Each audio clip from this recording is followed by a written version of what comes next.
शांति। 31 अक्टूबर 2024 के ईश्वरीय महावाक्य। पहले सुनते हैं मुरली के मुख्य पॉइंट्स।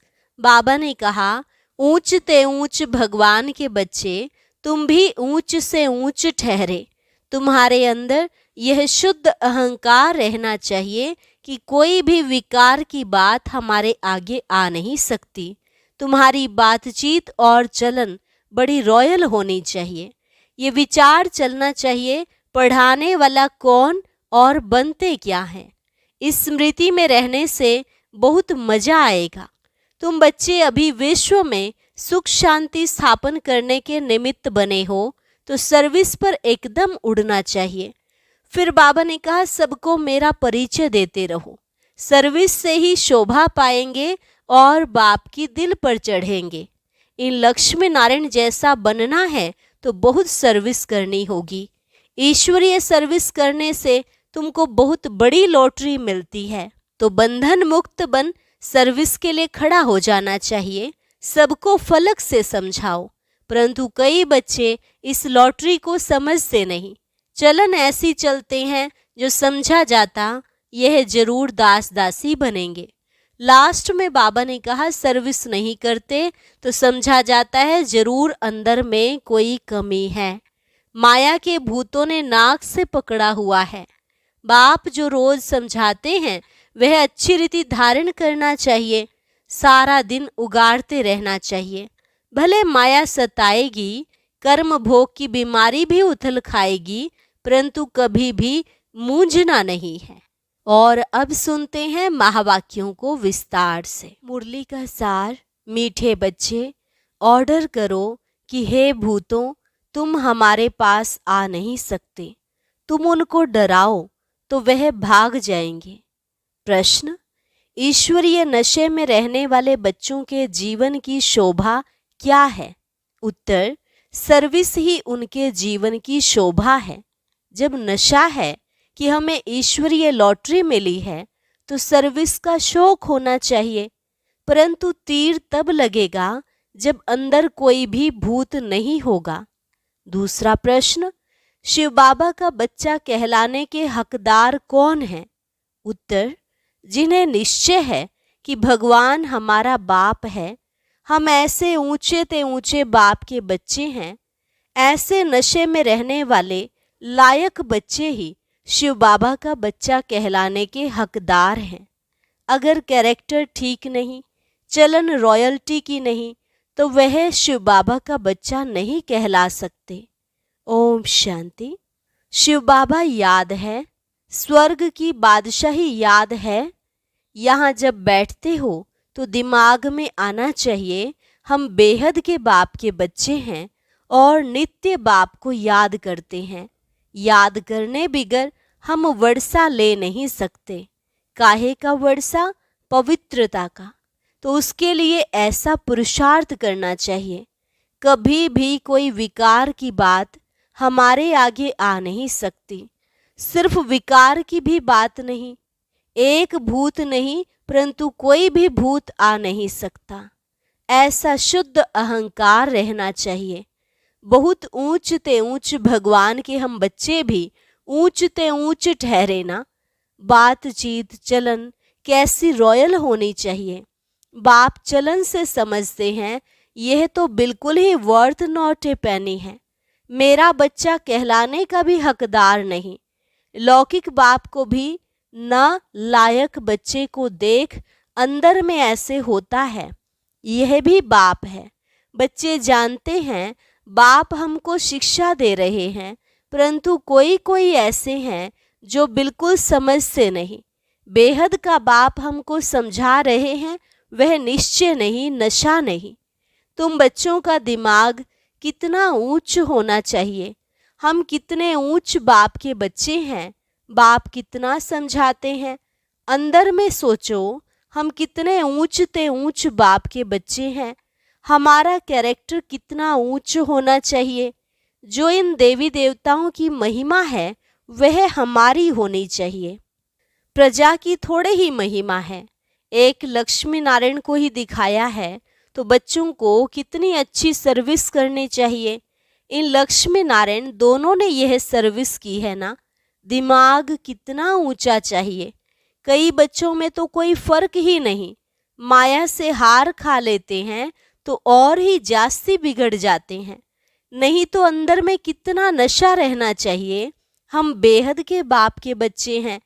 बाप कहते हैं सबको मेरा परिचय देते रहो, सर्विस से ही शोभा पाएंगे, तभी बाप की दिल पर चढ़ेंगे।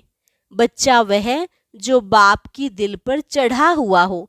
बाप का बच्चों पर कितना लव होता है, बच्चों को सिर पर चढ़ाते हैं, इतना मोह होता है, परंतु वह तो है हद का मायावी मोह, यह तो है बेहद का।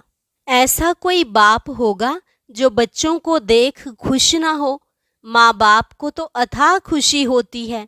यहाँ जब बैठते हो तो समझना चाहिए बाबा हमको पढ़ाते हैं, बाबा हमारा ओबीडिएंट टीचर है।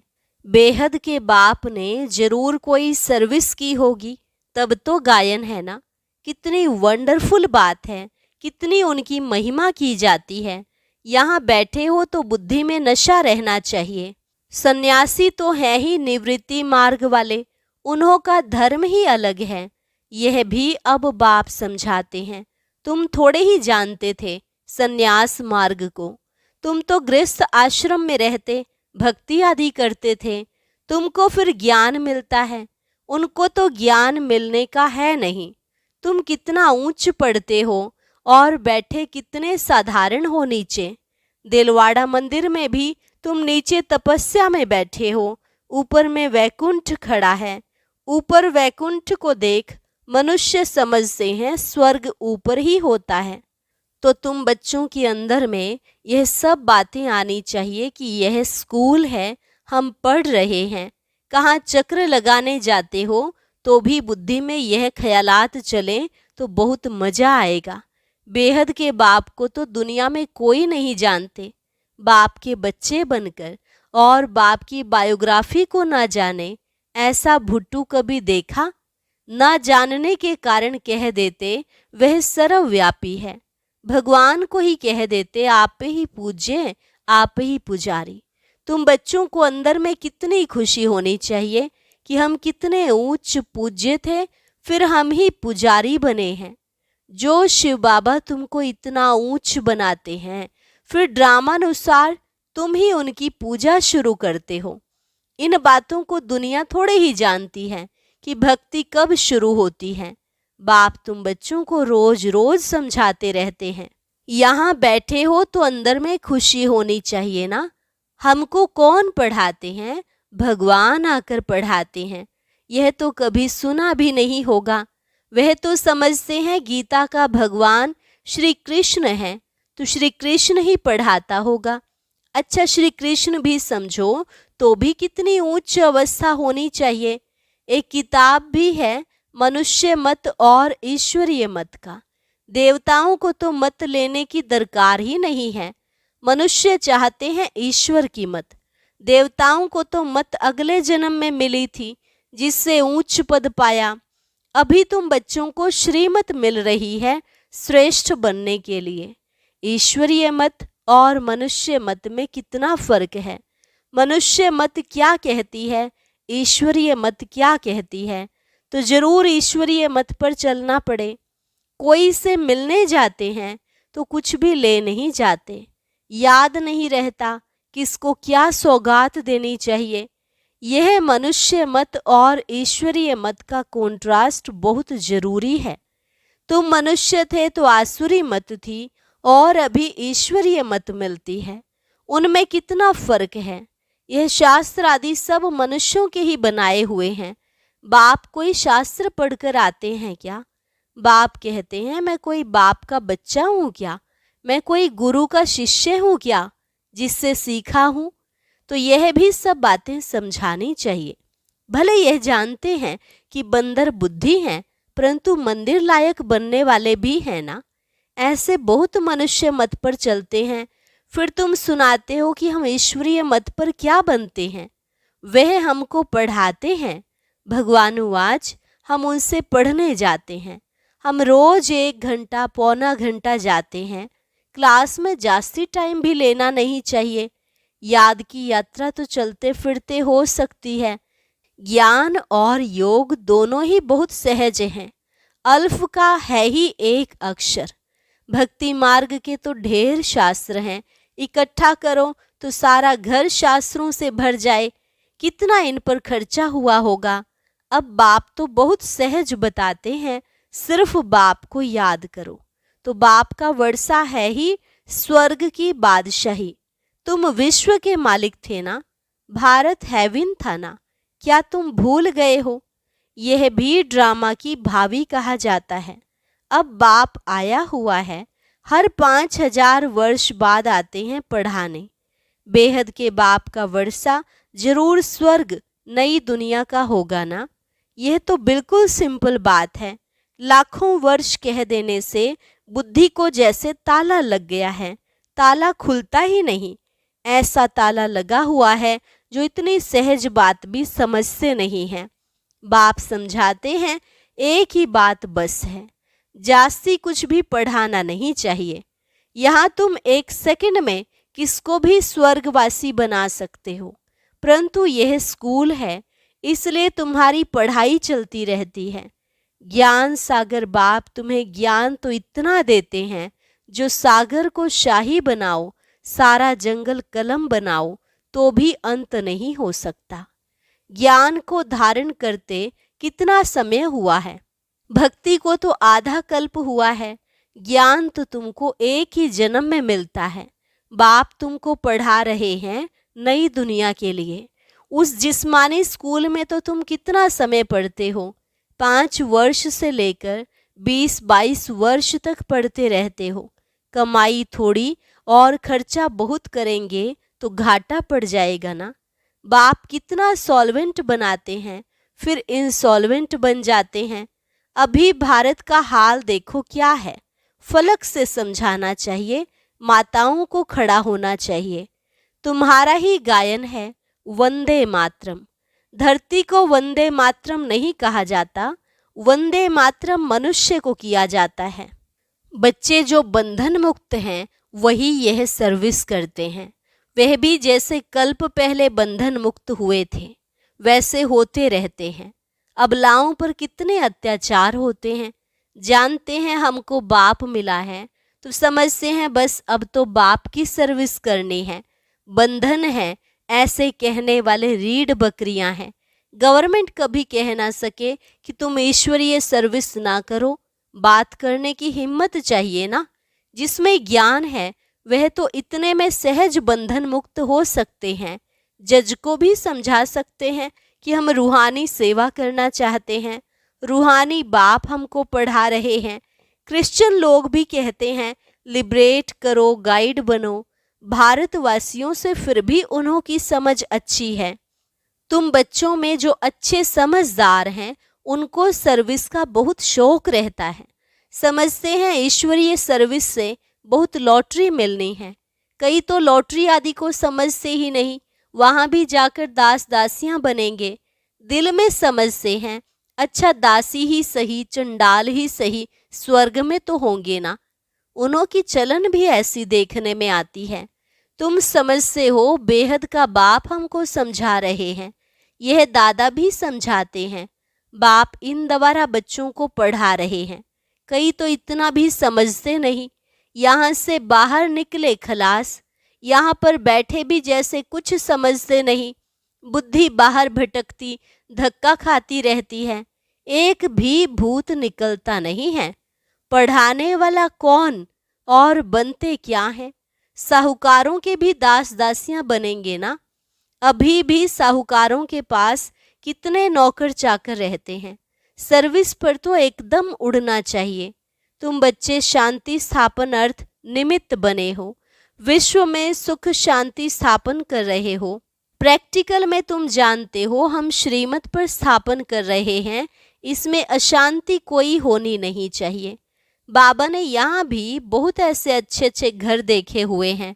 एक घर में 6-7 बहुएं इकट्ठी इतना प्यार से रहती हैं, बिल्कुल शांति लगी रहती है। बोलते थे हमारे पास तो स्वर्ग लगा पड़ा है, कोई खिटखिट की बात नहीं, सब आज्ञाकारी हैं।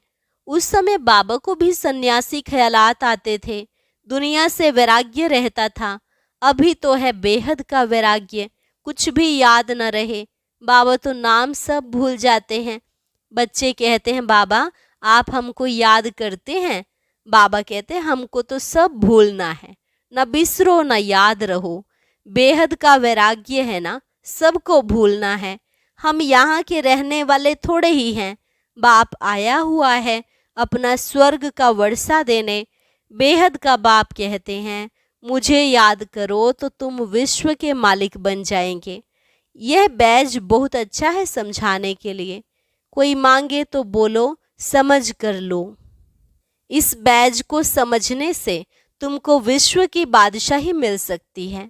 शिव बाबा इस ब्रह्मा द्वारा डायरेक्शन देते हैं, मुझे याद करो तो तुम यह बनेंगे। गीता वाले जो हैं वह अच्छी रीति समझ लेंगे, जो देवता धर्म के होंगे।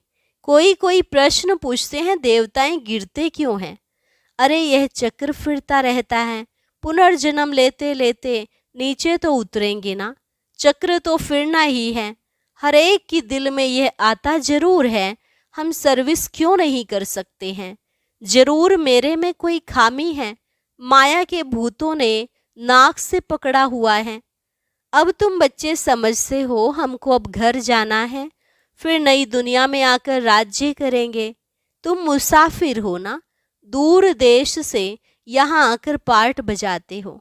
अभी तुम्हारी बुद्धि में है हमको अमर लोक जाना है, यह मृत्यु लोक खलास हो जाना है। बाप समझाते तो बहुत हैं, अच्छी रीति धारण करना है, इसको फिर उगाड़ते रहना चाहिए। यह भी बाप ने समझाया है। कर्म भोग की बीमारी उथल खाएगी, माया सताएगी, परंतु मूंझना नहीं चाहिए। थोड़ा कुछ होता है तो हैरान हो जाते हैं। बीमारी में मनुष्य और भी भगवान को जास्ती याद करते हैं। बंगाल में जब कोई बीमार होता है तो उसको कहते हैं, राम बोलो राम बोलो। देखते हैं अब मरने पर है तो गंगा पर ले जाकर हरि बोल करते हैं। फिर उनको ले आकर जलाने की क्या दरकार है? गंगा में अंदर डाल दो ना, कचमच आदि का शिकार हो जाएगा, काम में आ जाएगा। पारसी लोग रख देते हैं तो वे हड्डियां भी काम में आती हैं। बाप कहते हैं, तुम और सब बातें भूल मुझे याद करो। अच्छा मीठे मीठे सिकिल अधे बच्चों प्रति मात पिता बाप दादा का याद प्यार और गुड मॉर्निंग। रूहानी बाप की रूहानी बच्चों को नमस्ते। रूहानी बच्चों की रूहानी बाप दादा को नमस्ते नमस्ते, गुड मॉर्निंग। धारणा के लिए मुख्य सार। पहली पॉइंट, बंधन मुक्त बन भारत की सच्ची सेवा करनी है। फलक से समझाना है कि हमें रूहानी बाप पढ़ा रहे हैं, हम रूहानी सेवा पर हैं।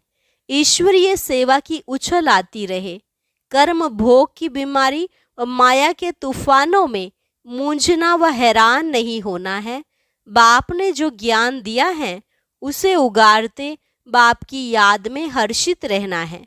वरदान, निराकार और साकार दोनों रूपों के यादगार को विधि पूर्वक मनाने वाली श्रेष्ठ आत्मा भव।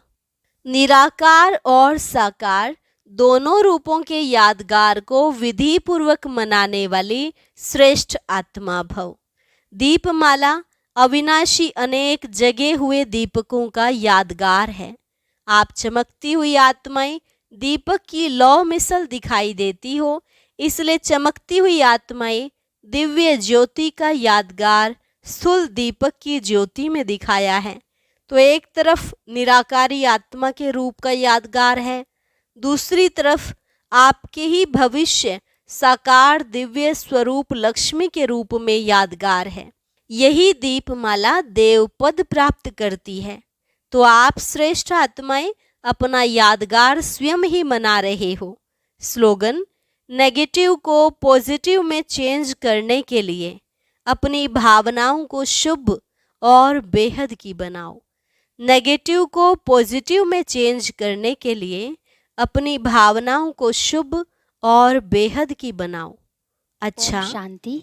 अब सुनते हैं आज का अव्यक्त ज्ञान मोती। इसके लिए ऊपर दिए गए बॉक्स पर क्लिक करें।